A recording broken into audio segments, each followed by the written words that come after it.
Aloha, everyone. I trust you're choosing to do something today that will improve a relationship you value. Welcome to Dr. P's Facets of Life series. This is pod number 26. Today's topic, tragedy and loss. Entire books have been written on this topic and go into great detail. My intention here is to give a brief overview in order to share some insights that may help you now or in the future. Tragedies and losses are part of the human experience. No one escapes some form or other during their lifetime. Most of us will experience and endure a multiplicity of them.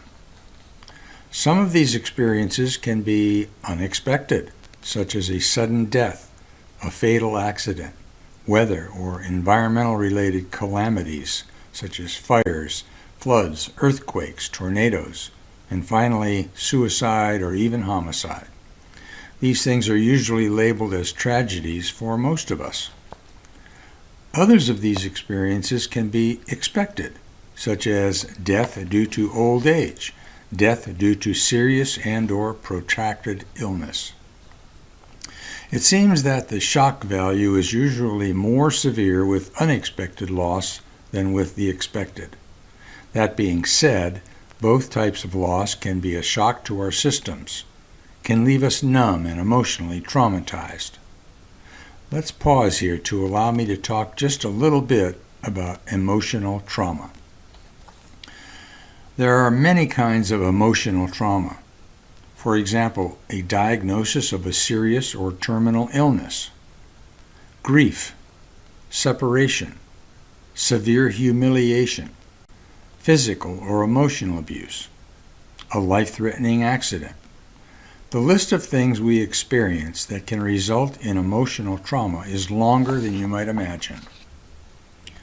What are some of the signs of emotional trauma, regardless of the cause? These can be denial, anger, anxiety, fearfulness, worry, hopelessness, depression, guilt, phobias, panic attacks, and many other things. Those were some of the behavioral signs, but there are also physical signs that commonly occur.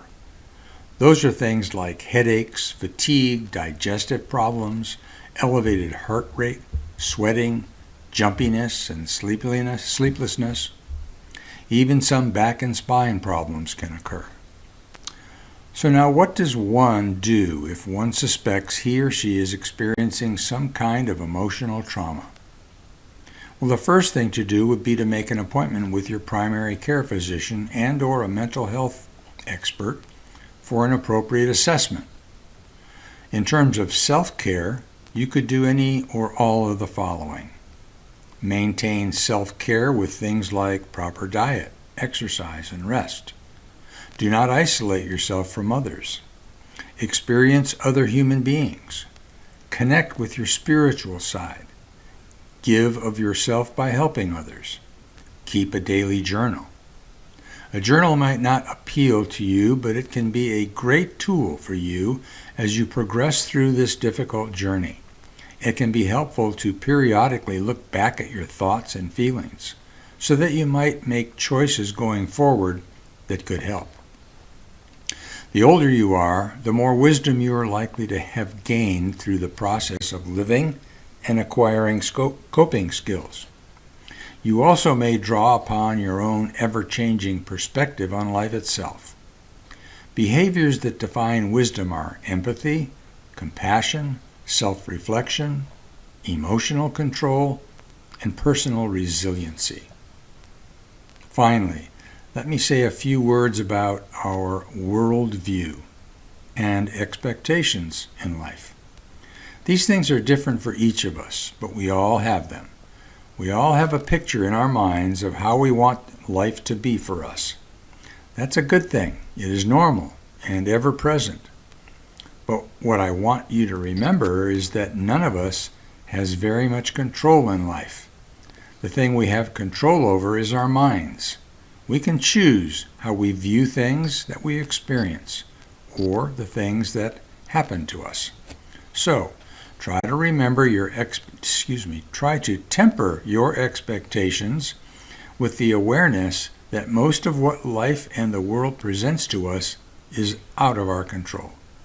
And the best way to deal or cope with things that we have no control over is by acceptance and adaptability. Accept what is. Think your thoughts, feel your feelings, and then try to figure out how to adapt to the situation and the circumstances. That's it for this time, folks. Please make the most of this day and of your life. This is Dr. P saying aloha.